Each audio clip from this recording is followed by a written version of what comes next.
Hello, welcome to this video on ownership and control.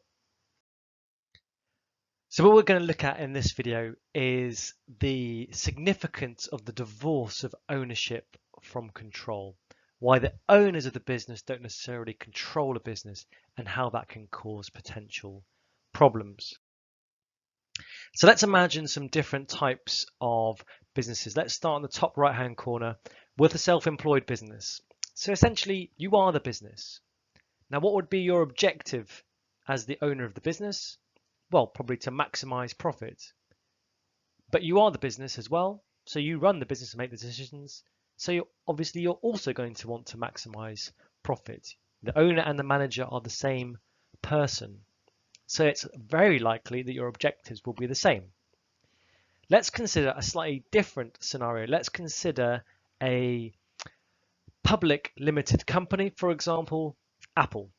And now in the bottom left-hand corner, we have the shareholders.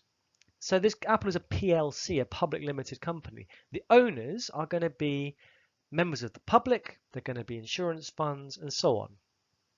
Now let's consider who actually makes the decisions in Apple.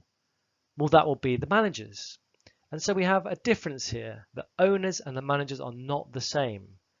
And so will they necessarily have the same objectives?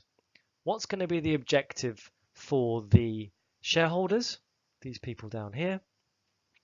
Well, it's probably going to be to maximize the dividends that they receive from Apple and to maximize the share price, the value of the shares that they own in Apple. But what might be the objectives for the managers? Well, maybe if you're really cynical, it's going to make sure that their job is well protected, to make sure that they get paid as much as possible, to make sure they have a nice big desk, even to make sure they have luxury jets to travel on. So we can see that there might be an issue where the objectives of the two parties are different, and this might lead to a problem within the business. And we call this the principal agent problem, and it's an example of asymmetric or imperfect information. We have the principal, the owner of the business, who might have one objective to maximize their wealth, but they need people to run the business for them. So they will have to hire an agent, and the agent office are known as the managers, and they might have different objectives. And the owners of the business, the owners of the firm, have a problem here with information because it's very difficult for them to observe directly the day-to-day decisions that are being made by the management team. And if the company is not performing very well, what can they do? What can they do about it? So it's worth thinking about what is happening here and what is motivating people that work within a firm. Well, generally speaking, we have the directors and managers. They're the number one people with responsibility for what's happening within the firm. Now, how do owners influence the decisions that are made by the directors? Well, the shareholders in a public limited company will normally elect directors, so they'll vote for them, and it's their responsibility to look after their interests in the company. But they only get to influence the decisions really through that voting process, which normally happens at an annual general meeting once a year. So there's a limited impact that they can have on, changing the managers. The workers don't have the power to run the company, but collectively they may be able to influence some decisions. Trade unions, for example, might exert an influence over wages, job losses, and health and safety, and so therefore costs. Consumers obviously also affect the performance of the business through their demand.